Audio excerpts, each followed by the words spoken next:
Starting in June, there were a lot of protests going on about Black Lives Matter and race relations in general. I'm assuming a lot of people have been putting more time into learning about race, both their own race and other races, and how it affects their lives inside this country. If you're not black and you see a lot of videos about a lot of people of different races all saying Black Lives Matter, this might confuse you or make you more curious to learn more. When you're learning more, you're probably going on social media, looking at tweets, Facebook posts, or other shorter forms of content that are either in support of or against issues being raised by these protests. A lot of terminology gets thrown around in these discussions, and sometimes I think the terms are not very clearly defined, or they're being used in really inconsistent ways. I want to focus this video on white privilege because I feel like it, and because I think this is a really important concept to understand, at least for me as a white person, when we're talking about race relations in the United States. Lots of celebrities have been bringing up this term, especially in social media posts. As an example, I'm going to abstractly talk about Billie Eilish, who posted an Instagram post that got a lot of attention from a lot of different media outlets. I'm going to randomly choose the E! News coverage of this post, who took some of the content out of context from her original Instagram post, saying, "Society gives you privilege just for being white. You can be poor, you can be struggling, and still your skin color is giving you more privilege than you realize. If all lives matter, then why are black people still being killed just for being black?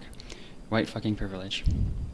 In the post, Billie uses the term white privilege to encourage white people to think about their own place in the world, and to listen to people of color who talk about their struggles. But she does it very harshly and angrily. I'm not saying her anger is unjustified, but it makes the messages come across kind of poorly. The text in the video doesn't really explain what white privilege is. She goes into it more in her Instagram post, but the video from E! News leaves this out. Her original post included anecdotes demonstrating privilege, specifically referencing protests against the COVID shutdown, where people would carry semi-automatic weapons, while people of color protesting against the death of an innocent person were viewed more negatively and more aggressively. Despite this, I don't think the term itself is very thoroughly explained. If you're only watching this video and you don't seek out the original Instagram post, then you have to guess what the term means, and you have to already know what it means since it's not explained. White privilege, in my opinion, is a very confusing and kind of problematic term. I want to explore how this term is used and explained online, specifically on YouTube videos. I'm guessing YouTube is one outlet people use to educate themselves on political topics when they're trying to get involved in these discussions, so I believe it's worthwhile to focus on content here. Obviously, it's not the only place that people go to, and it's not the only place I should be looking at, but this just makes it easier for me to find content. When I was looking for videos, I searched for terms related to race and white privilege in YouTube, and I kept on clicking through the recommended videos for text until I had a long list of videos, and a front page of YouTube was only showing me political videos about race and white privilege. Additionally, I included a few videos that left impressions on me. I know this is kind of cherry-picking, but I will call out the videos that I cherry-picked or hand-picked. How the term is portrayed varies widely depending on whether the video is supportive of the term or if it's arguing against it. I'm going to assume there's only 2 points of view possible for this perspective.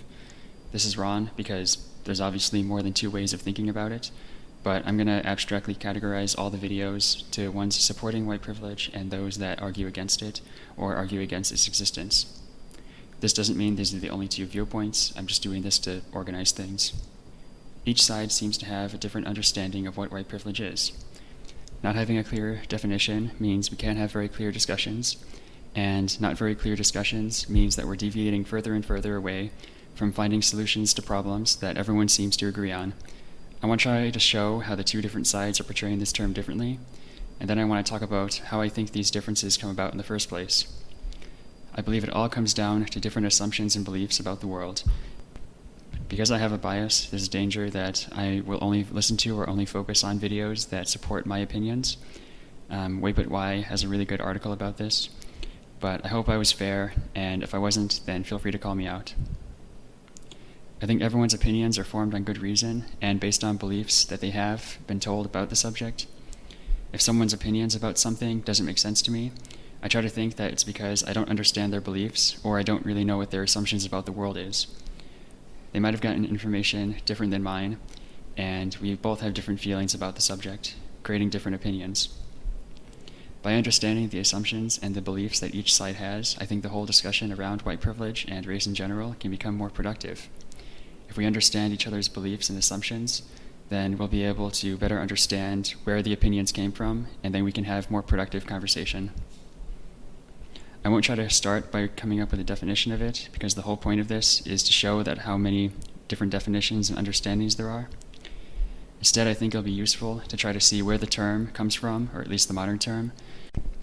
The word white privilege itself has existed since the 1930s, and it's been used to refer to advantages that white people have over non-white people through legal discrimination perpetuated by the government. During the Civil Rights era, the term white scrim privilege was used to describe the concept. Legal discrimination based on race was made illegal in 1964 with the Civil Rights Act. Since blatant discrimination and laws were no longer legal, the term white privilege has shifted meaning in the 1980s. The new understanding of this term originates from a famous essay called White Privilege Unpacking the Invisible Knapsack by a feminist named Peggy McIntosh.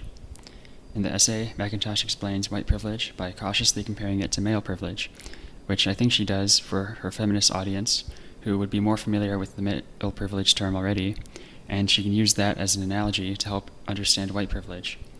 I'm not really sure if that's why she did it, but that's my best guess, based on how she's using the term inside the essay, and based on her analogies with male privilege. If we tried to pull out a quote and call it McIntosh's definition of white privilege, we might choose this from the first page. I've come to see white privilege as an invisible package of unearned assets that I can count on cashing in each day. The quote seems to assume that the reader has already accepted that white privilege exists, or the reader is supposed to anticipate further elaboration of the term that she's using. I don't really like this quote because the supremely vague term, unearned assets, and that seems to be what the privilege is referring to. Another part of the essay, she will list situations where she has the advantage because of her white skin. When you're trying to elaborate on a concept that feels this abstract, I think this is her way of trying to put it into more concrete context. As we'll see, anecdotal evidence is a very common theme in videos supportive of white privilege.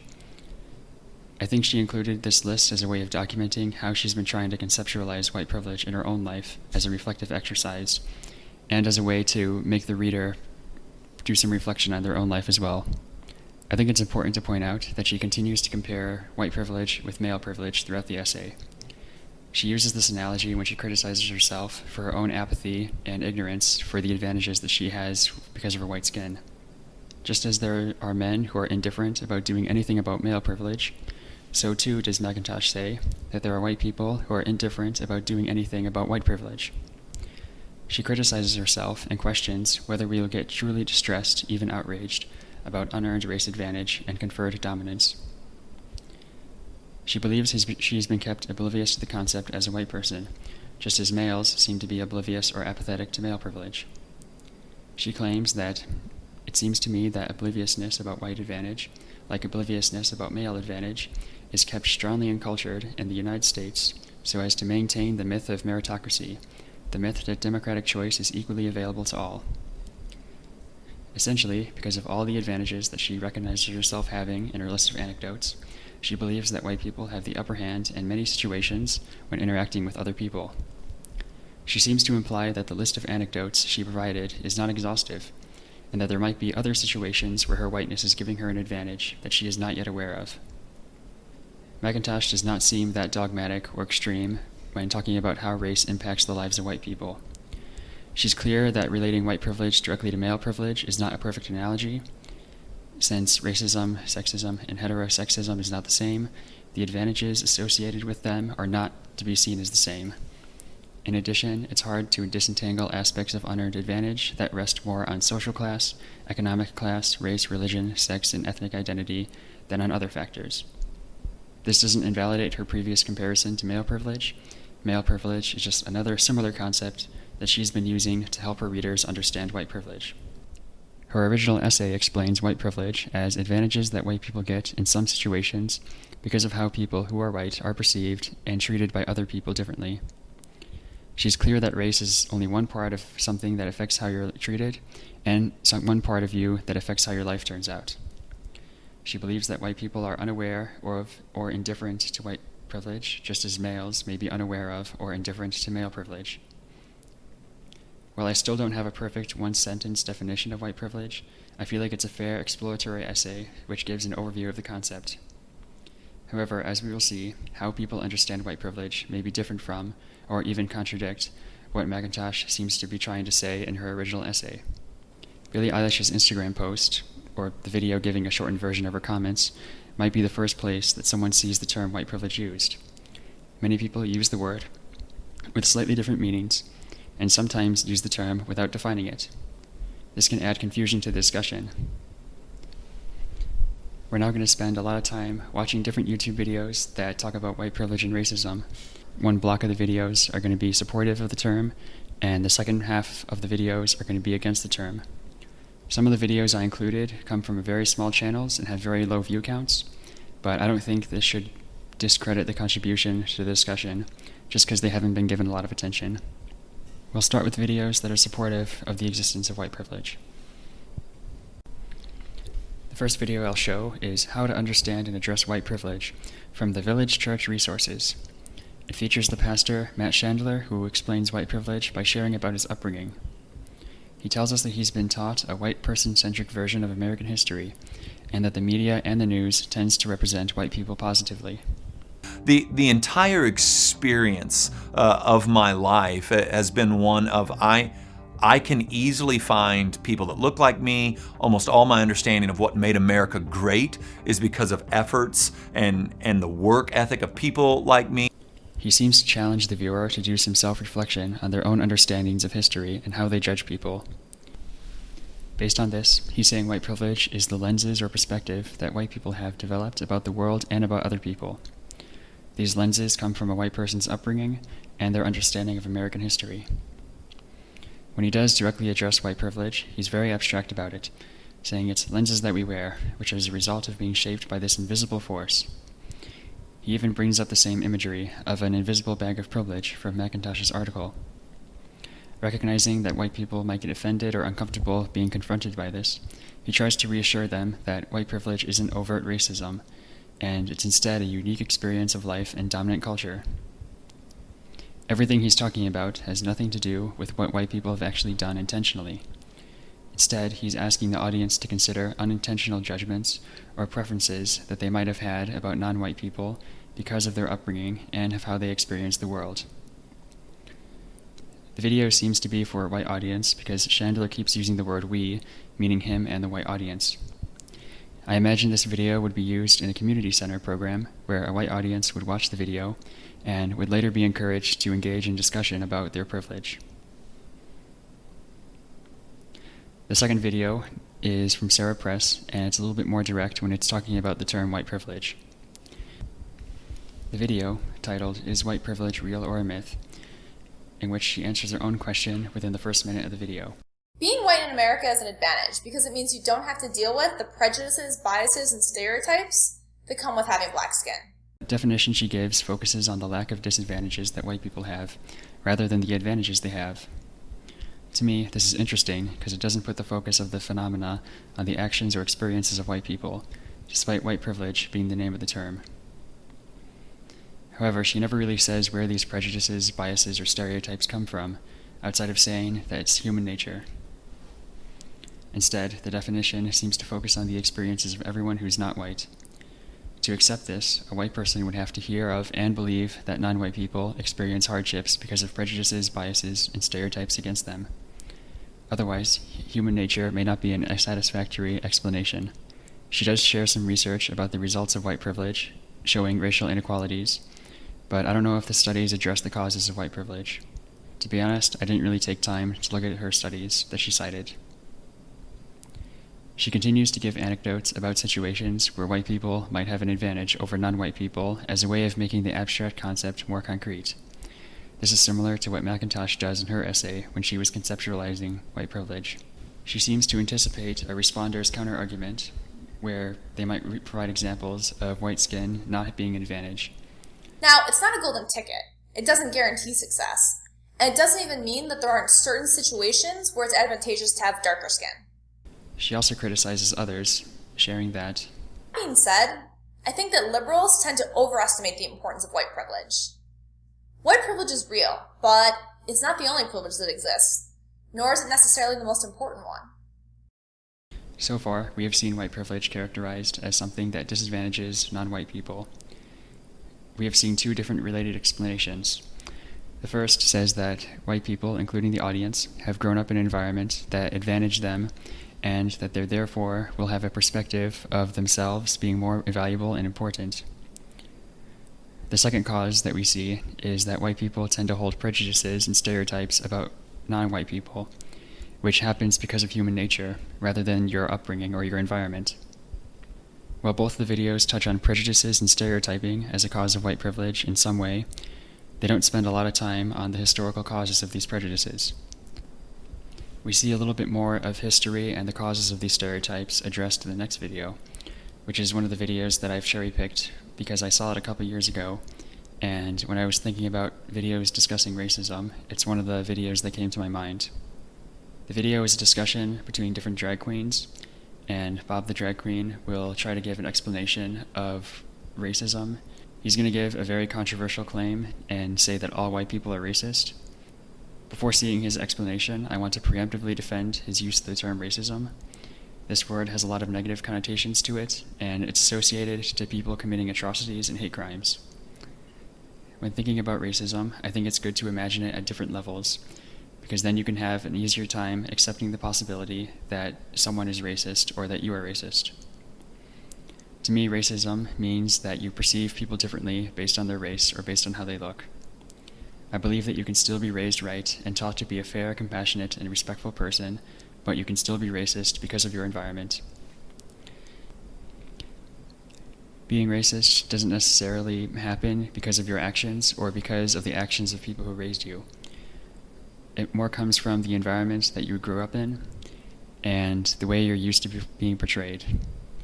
If someone calls you racist, it doesn't mean that they think you're someone who commits hate crimes, but you might just be someone who judges or thinks about people differently based on their race, even if you don't mean to, and even if you are a caring and kind-hearted person. If you know that you aren't racist, then there should be no problem with considering the question if you are or not. With that being said, let's hear from Bob the drag queen. Maybe fixing racism is acknowledging racism. People saying I'm not racist drives me crazy. First of all, and I'm about to get the comment section about to get lit the fuck up. All white people are racist. Period. Point blank. End of story. You being racist does not make you a bad person. It makes you a person. Because you are a product of your surroundings. You're a product of a country that was made through racism. And there's a lot of white folks being like, but I didn't do that. But that was hundreds of years ago. First of all, it wasn't 100 years ago. It was about 155 years ago. It wasn't that long ago. And then on top of that, you are still directly benefiting from all the racism that happened from when we were first brought here. And everything leading up to housing discrimination, workplace discrimination, and people online are probably favoring people that they resemble, favoring people they see themselves in. So, and there are a lot of white people. So white folks are following the white folks. So that is why they get all of the followers sometimes, you know what I mean? Again, we see in the explanation that people develop prejudices based on their surroundings. He mentions historical evidence to explain why white people became the way they are today, making specific references to slavery, housing discrimination, and workplace discrimination. Depending on the viewer's relationship with the word racism and racist, the viewer isn't being accused of intentionally acting immoral. So far, the three videos have not been focusing on what white people are intentionally doing. Instead, they all point to some environmental factors as the causes to white privilege. They don't focus a lot on the actions of white people or the current thoughts and feelings of the viewer. Although it's framed as a problem that exists today, they explain the causes in a way that blames either the environment the viewer grew up in, human nature, or a little bit of history. The white viewer won't feel called out for how they're living their life, since the causes of white privilege are mainly blamed on phenomena outside of the white person's control. The next two videos are a little bit different about this, and they're more direct to the viewer about the causes of white privilege. They both seem to touch on why white privilege perpetuates, and what's causing the status quo of racial inequality if legal discrimination has ended so many decades ago. The first of the two doing this is from Sanika, titled A Message to White America About White Privilege. This video discusses white privilege, designed for a white audience, which you can tell from the title and his language. He's addressing the question, what should I do, that good-meaning white people have, but he realizes that this question is a direct application of white privilege. When I first heard this, I didn't really understand it, to be honest, but I believe he has a good point here. To explain what he means, Sanyika uses an anecdote. He presents the following situation. Give you an example. Let's say you go to a friend's party, you have a good time, and then you come outside, and then all of a sudden, you see that your car is stolen. Somebody stole my car. I am pissed. I am somebody stole my car. Somebody stole my car. And in that moment, in that specific moment, the answers start to come. They're like, hold up. I need to call the police. I need to see if there was a trace or a tracker in it. The thing that fuels the actions is the feeling. If my child is missing as a result of what's going on in the world, the actions come. But what white privilege does, and here's exactly what it does. It says, man, I feel sorry for those people. There's no ownership. There's no ownership of someone else dying. And so as a result of there being no ownership, how could you actually feel into it? You can't even feel it deeply enough to actually feel outraged enough to have the outrage fuel the actions. That's what white privilege does. It goes, man, I feel sorry for those people. It's the lack of emotion. His point, as I understand it, is white privilege is not caring about a problem, and by extension, not feeling a need to take action for it. This idea of the luxury of lacking ownership for a problem is interesting to me because it criticizes apathy for problems not affecting yourself. This deviates a little bit from the previous videos, which blame white privilege and racism more on history and your environment, rather than your lack of action or your indifference. The next clip will also touch on the apathy of white people. It's from a lecture done by activist Jane Elliott, who is famous for doing the blue eye, brown eyes experiments in the 1960s. The clip has been recirculated in a lot of different videos on YouTube, and from what I could find, it's originally included in a 1996 documentary, Blue Eyed, but I wasn't able to find out where this lecture originally took place. This clip is especially interesting to me because it's before the internet and has been in widespread use. If you, as a white person, would be happy to receive the same treatment that our black citizens do in this society, please stand. You didn't understand the directions. If you white folks want to be treated the way blacks are in this society, stand. Nobody's standing here. That says very plainly that you know what's happening. You know you don't want it for you. I want to know why you're so willing to accept it or to allow it to happen for others. Although white privilege is not mentioned explicitly in the video, I think this lecture illustrates a part of white privilege that Sanyika described in his video. The lack of ownership or anger about racial inequality. Sanyika and Elliott both touch on a part of white privilege where white people's apathy to racial equality, either caused by ignorance or lack of emotion, means that white people don't need to participate in its solutions, or that they can act like white privilege doesn't exist. I think Elliott's message is harsher than the previous 4 videos because she directly criticizes white people for their inaction. While Sanyika's video also criticized inaction, I feel like the tone was not as biting as Elliott is being. Both Sanyika and Elliott deviate a little bit from the first 3. In the first 3 videos, the cause of white privilege and white people's behavior is the environment that they were raised in. Their environments made them develop a biased perspective to favor other white people and have negative prejudices and stereotypes against non-white people. The first 3 videos might be easier for an audience to watch because the sense of blame isn't put on their intentional actions or inaction. Instead, it's put on environmental conditions that shaped them to how they are. For the final video showing support to the term white privilege, I want to show an explanation that I think isn't very strong. This is a fairly recent clip from the Clark Beckham podcast titled White Privilege Explained. Beckham is speaking with Brandon Rogers in a series of clips discussing many racial and social justice topics. Because I'm lazy, I'm only going to watch one of the clips, despite there being many others. Any criticisms I'm about to have could have been addressed in the other clips, but since the white privilege clip has the most views, I'm guessing most of the other people watching this clip didn't take the time to watch the other ones too. To be clear, I don't think Beckham or Rogers are bad people. I don't think they're lazy, and I think they have good intentions. However, I still think this video is a good example of a lackluster explanation of white privilege when compared to other videos supporting the term. Another good description of white privilege is just because you're white doesn't mean that your life was easy. It just means that the color of your skin wasn't one of the things that made it difficult. His explanation of white privilege was probably taken out of context because his answer sounds like further elaboration on top of the claim that people with white skin have an easier life than people without white skin. Rogers clarifies further with an analogy using weights. So you put two people in the same place, one black, one white, most likely the one who's white is going to do better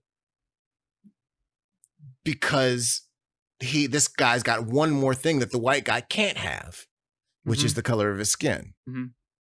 So it's like, the white guy, you put 20-pound weights on both, put 25 on the black guy. Yeah. They might both do well, but one's going to have to push a little harder. They emphasize a lot about how white privilege does not mean life is easy for all white people, and it doesn't mean that white people don't always need to work hard in life. And finally, that the existence of a black president or successful people of color does not disprove the existence of white privilege. I think these clarifications are good to bring up, and it's something that Sarah Press also did in her video. However, they never really explain the causes of white privilege. They simply lay out the claim that white privilege is real, and they explain the nuances of how it affects your life, without ever actually saying how it came to be in the first place. Because of this, I think this is a weak explanation. I don't think this is because it's a black person saying it, but because somebody who watches this video might think white privilege is made up just because the video seems to assume that white people have an advantage because that's just how it is. While pointing to the clear racial inequalities is one form of proof, looking at the results of white privilege does not necessarily show that white privilege exists because the causes of white privilege are never described. All of the other videos supporting the term white privilege has touched on environmental or social causes in some way. Overall, in the videos supporting white privilege, there's a sense that white privilege is a state of mind or a perspective that white people have as a result of their environment. This state of mind will then affect how people perceive and treat each other. Explanations about white privilege seem to either take a more impersonal approach by explaining it as a result of the environment, or it can take a more personal and behavior-based approach by accusing white people of being apathetic to non-white people's difficulties. Other white privilege videos or situations where the term is used won't explain why white people tend to be better off. Instead, they'll just lay out the claim and then expect the viewer to accept it without really understanding the causes. Although the original term of white privilege was discussed in a feminist paper and was frequently compared to male privilege, none of the videos that support the concept that I've taken seem to compare white privilege to male privilege. There might be videos out there that do that, but I haven't seen any while preparing for this video. Now that we've seen a couple videos that support the term, we'll move on to videos and clips of people who don't support the term and how they understand and explain it. The first video that goes against white privilege is a clip from Ben Shapiro. Before moving much further, I want to say that I don't think Shapiro is a dumb or evil person. I know some people don't like him, but I want you to give his ideas a fair chance and not let your feelings about the messenger affect how you perceive the ideas. Preferencing it with this, let's continue to the video. The following clip will tell us how Shapiro understands what white privilege is. I saw this clip out of context in a clip montage that I found while clicking around for white privilege videos.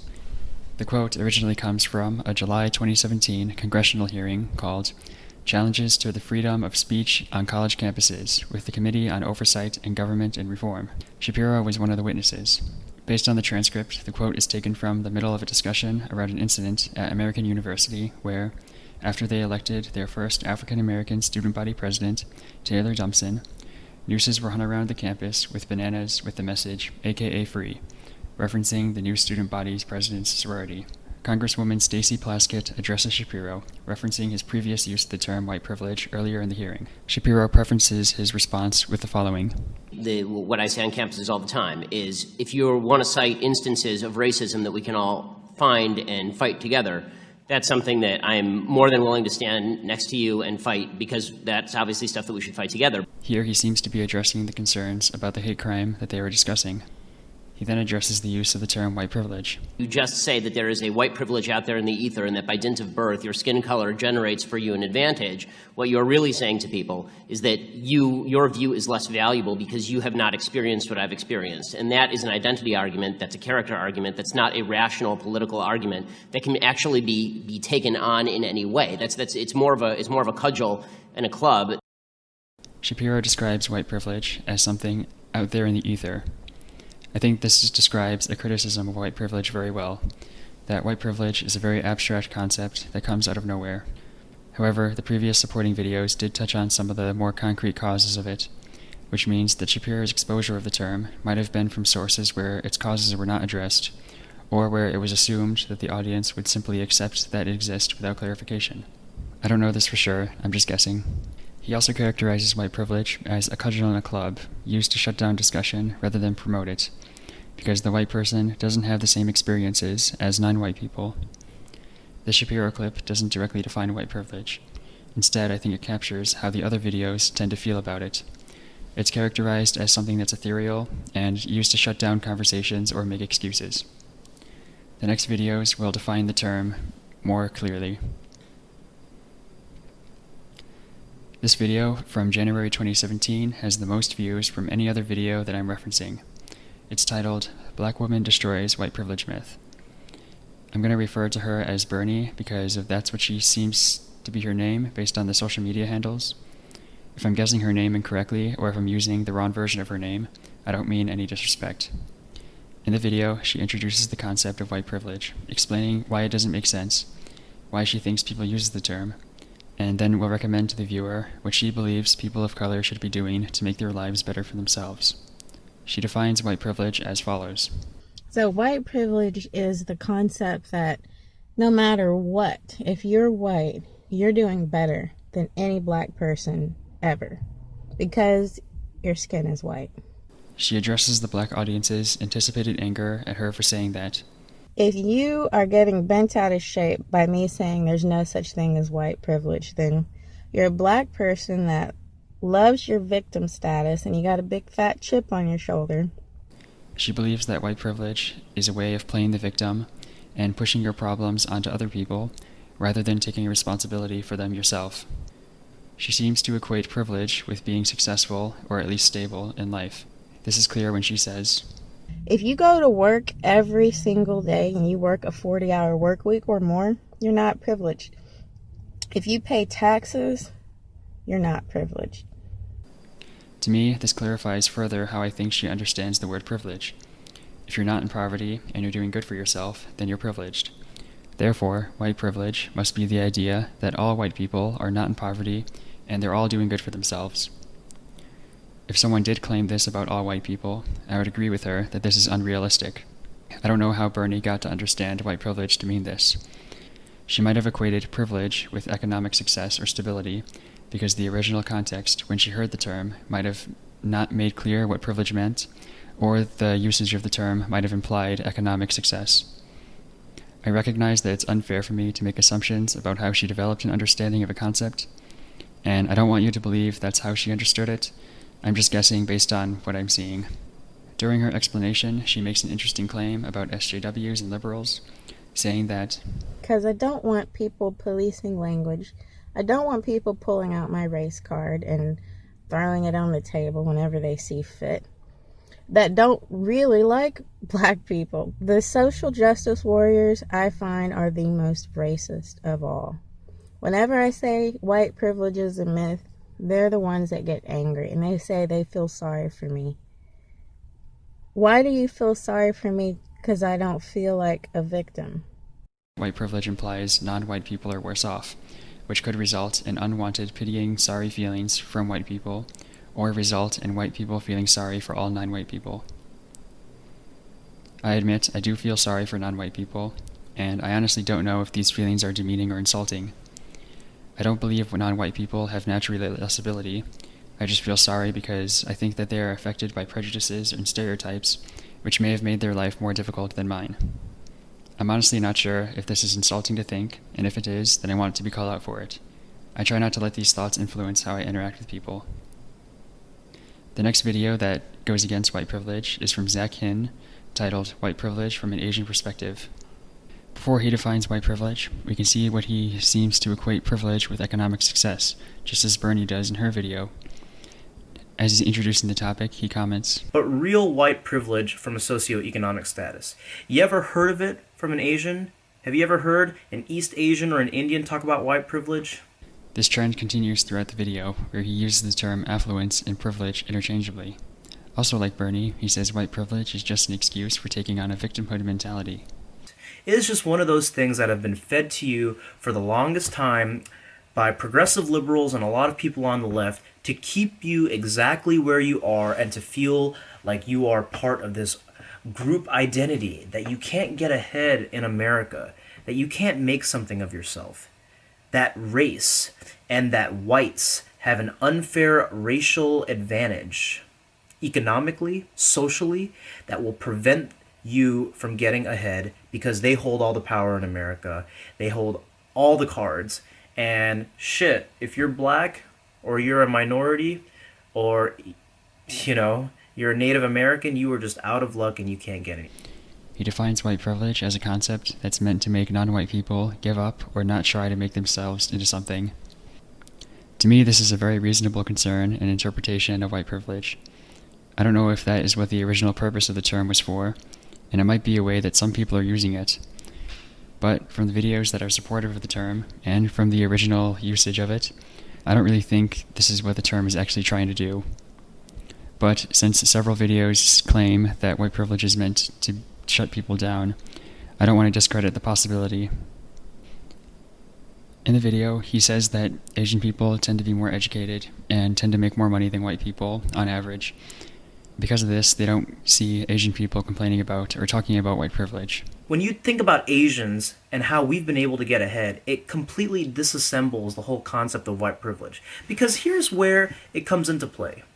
Asians, and I'm going to be generalizing here a little bit, but you know what? I'm going to go ahead and do it. I don't care about being politically incorrect. I have witnessed this personally with my own eyes, and it's also something that I perform. If you work hard in this country and you make good choices and you're focused on your goals, you can get ahead here in America. Hain, like Bernie, highlights the importance of being responsible and taking personal responsibility for your actions. Once again, we see the term of white privilege being characterized as a term that's meant to make non-white people complacent and not wanting to put effort into getting ahead in life. We see the privilege in white privilege meaning economic success, and the implicit claim that white privilege also means non-white people have less ability. It's interesting to me when comparing this with the Shapiro clip, because Ben Shapiro said that white privilege is used to shut down the voices of white people in a discussion. There seems to be several conflicting, insidious uses of the term, depending on the audience and who's saying it. The next video is from a YouTube channel called Dylan's Daily Show, and he's commenting on a clip from Tucker Carlson interview. He defines white privilege as follows. White privilege is literally oppressing minorities. If you are white in this country, you are going to succeed because of your privilege. And even if you aren't directly suppressing minorities, you actually are because of the fact that you are white and you have that privilege. So you're supposed to give up, your job, your privilege, your money, whatever it may be, to a minority so that they can be successful, right? That's the whole idea behind this whole thing. He does commentary on a clip from Tucker Carlson where he flips the script on David Burstein. It would be disingenuous for us to suggest that there aren't a larger number of, say, white people than black people in this country who have benefited tremendously from their privilege. This use of the term privilege is kind of confusing because it's implying that there's white privilege and black privilege, because black people are getting less advantages from black privilege. Tucker Carlson counters this by saying, "Are you comfortable making generalizations about other racial and ethnic groups that are negative? Any generalizations? Go ahead and try one. You just said that white privilege is real. No, I'm serious. If we're going to have the honest conversation that you're calling for, then I call on you to be honest and make a negative generalization about any other racial or ethnic group in this country. Go ahead. You got the floor." This seems to stump Burstein because Carlson knows that Burstein doesn't want to make any negative generalizations about a racial group because it would sound problematic. Dylan reiterates Carlson's point, saying that white privilege exists is to make generalizations about white people, and that therefore makes it a racist and problematic statement.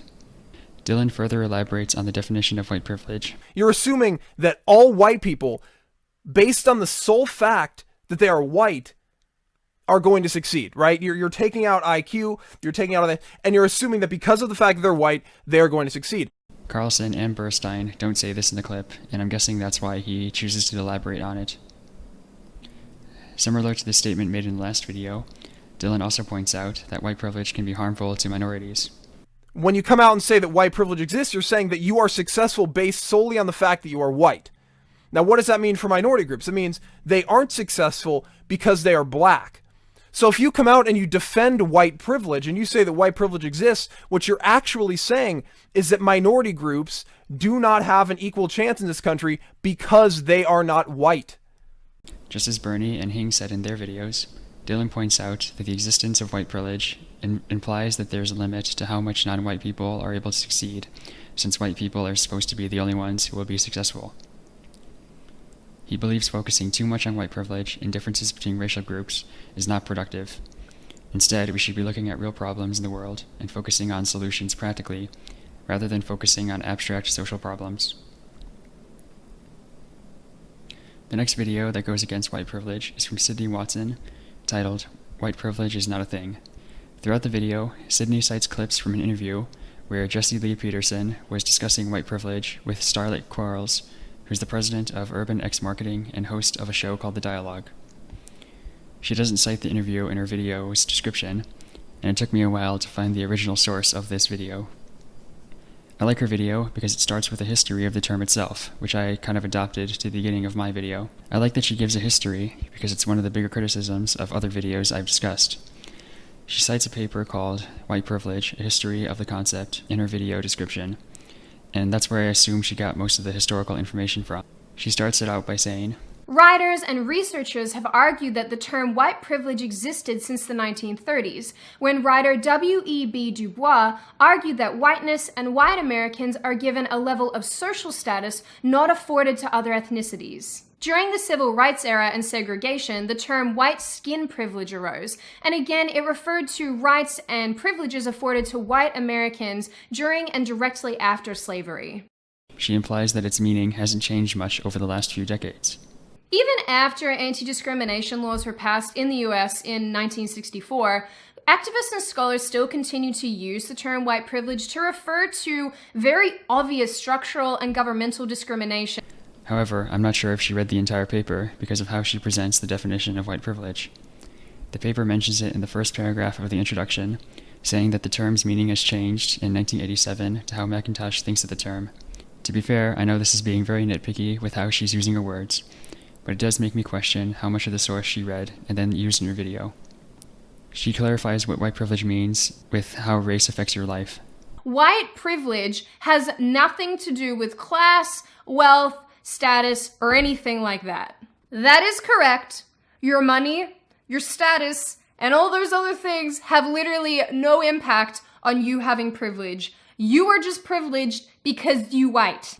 This is a similar, exaggerated definition that the previous sources against white privilege lay out. They claim that if you're successful in your life, then it's because you're white, and no other factors influence this.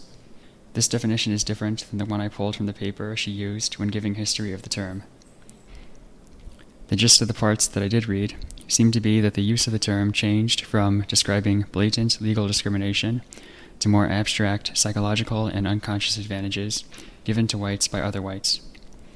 The definition that McIntosh presented in her paper doesn't claim that being white means you're automatically successful, or that you're only successful because you're white. I'm not sure where Watson got this definition. Again, it's not fair for me to guess or make assumptions, but I'm assuming that she developed the understanding from engaging with content similar to the previous videos, which have been laying out the same type of dogmatic, exaggerated definition. Later in the video, she'll say that white privilege is a term used for people to play the victim, blame their problems on other people, and ultimately not take personal responsibility for their actions. Nobody is forcing the black community in America or Australia to act the way it does. In the United States, nobody is forcing the black community to adopt its speech pattern or to have fatherless homes. Nobody is putting guns in their hands and forcing them to start gangs. Honestly, these are individual choices and they should be viewed as such. I think her understanding of white privilege as a tool to shift blame to people who are not white becomes clearer with this comment. This is similar to what Hin was doing in his video when he was blaming economic hardships on people's lack of responsibility. Her understanding of white privilege implies that white people are somehow in control of or responsible for other people's actions. If that was true, then white privilege would sound ridiculous. Overall, she seems to feel that white privilege discredits her own hard work and success because she's told that it made her life easier. I also agree with her here. It sucks to be told that something outside of your control makes your life easier when you'd like to believe that you are where you are because of the hard work of you and the family and friends who support you. She closes with a sentiment that's similar to the other videos going against white privilege. And really, if people were so concerned with fixing race relations, they would do so not by alienating one group, but by encouraging cohesion. A lot of the videos that are against white privilege seem to characterize the term as something insidious that tries to shut down conversation, cause racial diversion, or discourages non-white people from working hard because they're being led to believe that they don't have a chance of succeeding. With the idea that white privilege means that all white people will be successful no matter what, these criticisms make sense. However, videos that are supportive of the term white privilege blame it on different perspectives about the world that people have as a result of the history of our country and as their own upbringing and surroundings. They reiterate that race is not the only factor in your life that contributes to your success, and that it's still possible for white people to be less successful and non-white people to become successful. Why is there such a big difference between how both sides of the issue view white privilege? I think the answer comes from the assumptions the sides tend to make about the world and how people should live their lives. And these assumptions are being used to fill in gaps that are left over from incomplete definitions of the term or from the term being used out of context. I'm going to boldly assume that most people learn about white privilege from social media or from watching short videos about it. Sometimes these shorter videos or social media posts don't give the full definition or fully flesh out the idea, so viewers are forced to use their own fundamental beliefs and assumptions about the world to fill in the gaps. I think this is what causes people to get different understandings of the concept. I think it can be boiled down to which side of the nature versus nurture debate you're on. Whether or not your environment influences your behaviors and opportunities in life, or whether your actions or how you were raised will affect your behavior and opportunities in life. And I'll try to explain this more. If you're on the nature side of things, you tend to have an easier time accepting more abstract concepts or accepting that history affects our life today. They tend to have an easier time accepting that their behaviors can be influenced by unconscious things. They seem to be less willing to blame someone's actions on their choices, but instead blame their environment, which is forcing them or encouraging them to do their actions. The more nurture-focused point of view seems to focus on the present day and does not accept that the past can greatly affect your perceptions and actions today. I can understand why this would be a valid viewpoint because it's difficult to imagine why that would be true without understanding history or how people develop perceptions.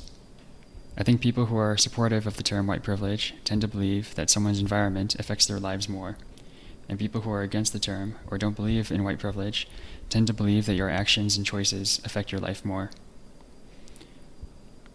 To show how a carefree or lackluster use of the term white privilege might lead to different viewers gaining a different understanding of the term based on their beliefs, let's go back to the beginning of the video. The text was, "Society gives you privilege just for being white. You can be poor, you can be struggling, and still your skin color is giving you more privilege than you realize. If all lives matter, then why are black people being killed just for being black? White fucking privilege." The only specific definition of privilege itself is saying, society gives you privilege, and it never elaborates more on that word. The rest of the message tells us that the cause of this privilege is white skin, which we know because she specifies your skin color. The rest of the message seems to try to explain the nuance of when privilege affects you. She seems to anticipate the response of people saying that they'll have a difficult life, but they're white. So she says, you can be poor, you can be struggling, and still be benefiting from white privilege. To me, this makes the definition of privilege feel even more abstract, because it implies that white privilege is a force that affects all white people without any concrete cause tied to individual thoughts or actions. If this is the first time you're hearing about white privilege, you're forced to make assumptions and use your personal experience to fill in the gaps. I think the biggest gap here is what exactly privilege means. The videos that support white privilege seem to define privilege as being perceived more positively because there's fewer negative stereotypes placed on you. Being privileged as a white person means you're more positively perceived by other white people compared to non-white people, which gives you advantages when dealing with primarily white-led institutions. Privilege comes from having a white-centered history education, and mass media affects how white people value and think about people who don't look at them. Contrasting from that, videos that don't support white privilege seem to define privilege as finding success, economic stability, or simply lacking poverty. When they hear that all white people are privileged, I think this is misunderstood as meaning all white people are successful. A response to that would be giving counterexamples of impoverished white people or successful people of color. Counterexamples would disprove the broad generalization notion that all white people are successful. They see white privilege as an excuse to blame economic hardships of non-white people on white people. In response to this assumption, they advise people of color to work harder and take responsibility for your life and actions, and doing this will make you become privileged. Along with possibly filling in the blanks of what privilege means, I think there are differences in how willing they are to accept generalized claims about one race of people.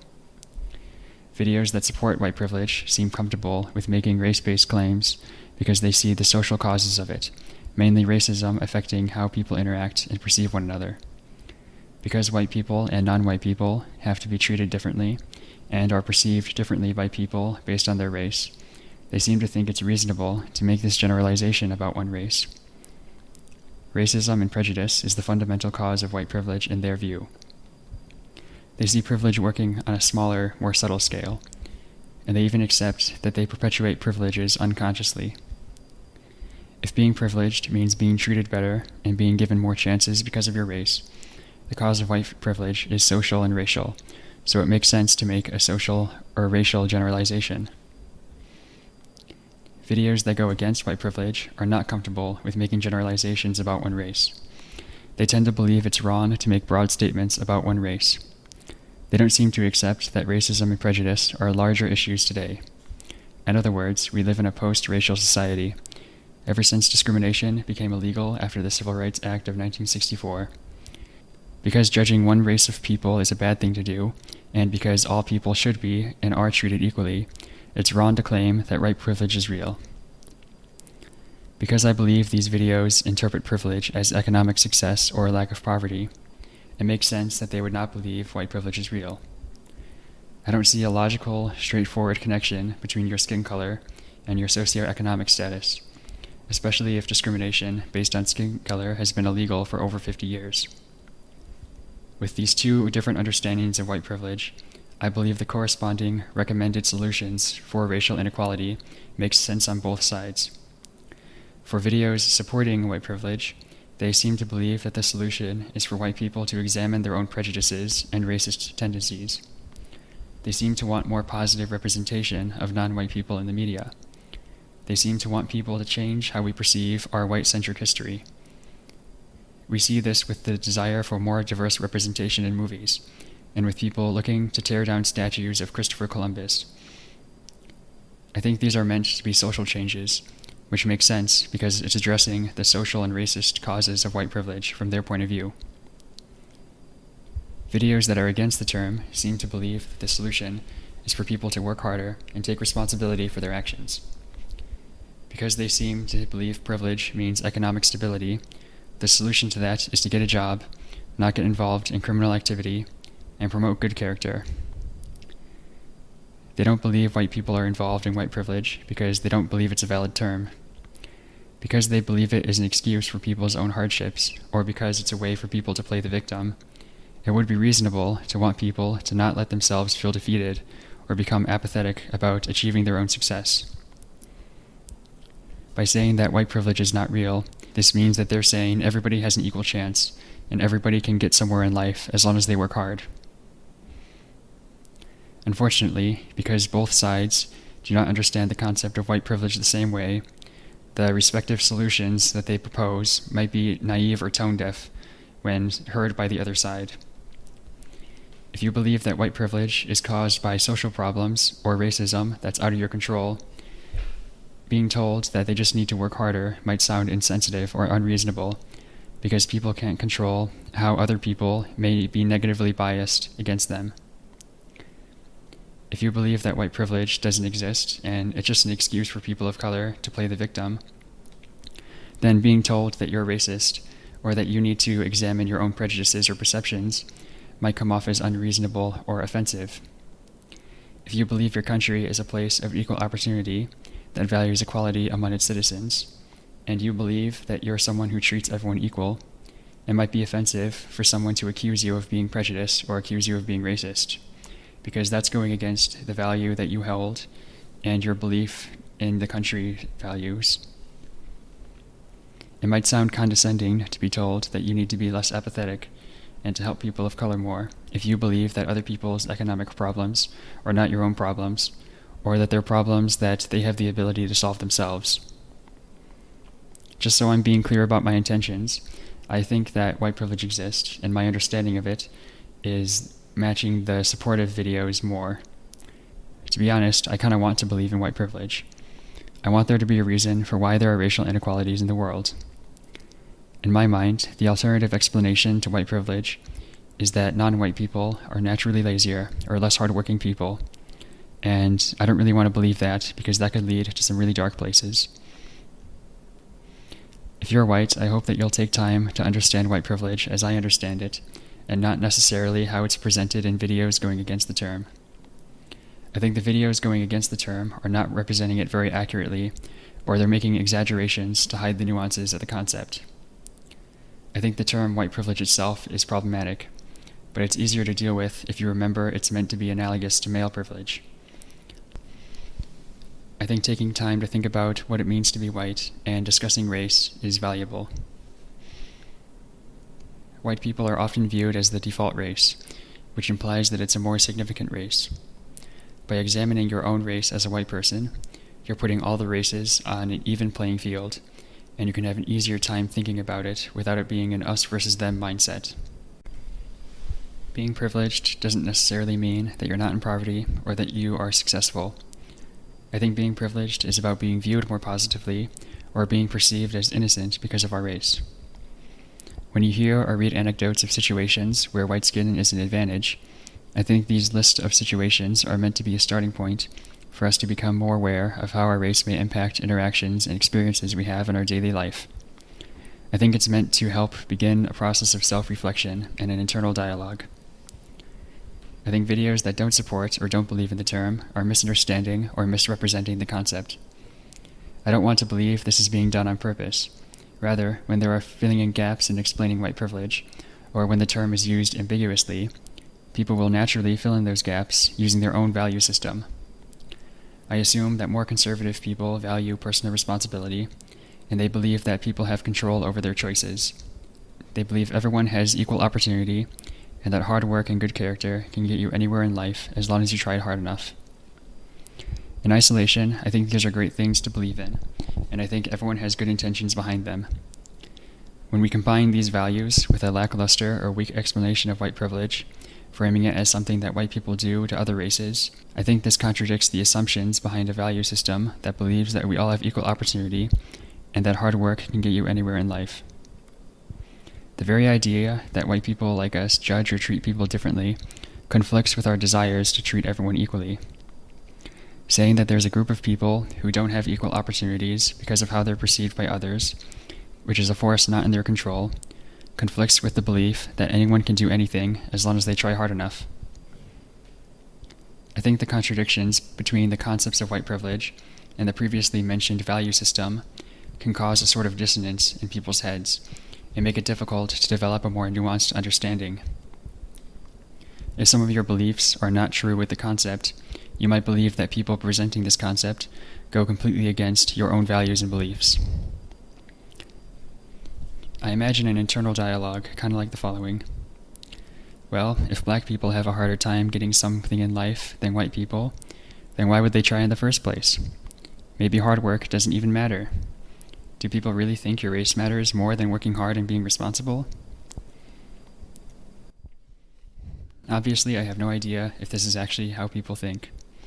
I'm only guessing that this is one way that someone could hear about white privilege, then conceptualize it to become more and more exaggerated to reach their understanding of it being something very dogmatic.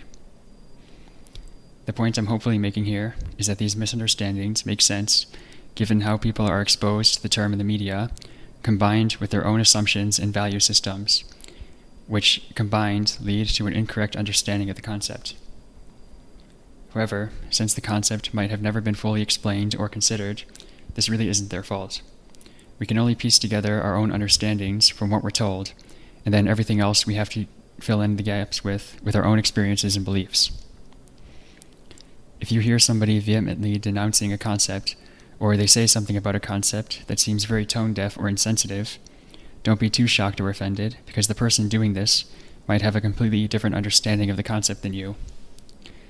When there are differences in understandings to a concept, it becomes difficult to have productive conversations around it, where we can learn to understand each other more. If you made it to the end of the video, despite being someone who does not believe white privilege exists, please take a moment to question yourself about how you understand a concept that many would say does exist and is important to be aware of. If your understanding of the concept makes many videos supporting the term make no sense, it might be because your understanding of the concept isn't the same as how others using the term understand it. Again, I believe when someone does not get a full explanation of a topic or subject, they're forced to use their own assumptions and beliefs to fill in the gaps. Your understanding of the concept might be incorrect because you never saw a good explanation of it, or because your beliefs or values conflict with the concept. I want to stress that this doesn't mean having beliefs about equal opportunity and fair treatment are bad, or that it makes you insensitive to value hard work, personal responsibility, and good character. These beliefs and values might not always reflect reality, and might be worth taking a step back to try and understand the beliefs of those who have a different conception of white privilege than you. People supporting white privilege might believe that it's possible for people to treat people differently based on race or ethnicity, even if it's unintentional. People supporting the term might believe that the effects of legal discrimination that were supposed to end 50 years ago still affect the world today. People believing these things don't, however, think that the situation is hopeless, and that through dialogue and self-reflection we can examine and solve these unconscious biases. I believe we all have the same desires for a better future for our country, but we might get stuck in our own misunderstandings of what causes these problems. These misunderstandings are born from different beliefs and values, which arise from being raised differently or being raised in different environments. Using this exercise of white privilege as an example, I hope that moving forward, you'll take time to consider how people who disagree with you might understand the world or understand certain concepts differently, and that you'll take a moment to consider why they might think differently in the first place. I don't believe people are bad people for how they see the world. I think people just have different assumptions or beliefs based on their own experiences. At the end of the day, everyone believes that they're being rational and they're trying their best, and it's unfair to too quickly judge someone for how they understand racism or white privilege. Thank you for taking the time to watch my video. I know it was very academic and kind of pretentious, but I felt like that was an appropriate tone for the subject. I hope you got something valuable from it. This was my first time creating a video essay, and I learned a lot from it. Links for all the videos that I've cited are in the description, as well as links to other videos or podcasts that I watched or listened to while researching and that didn't make it into the script.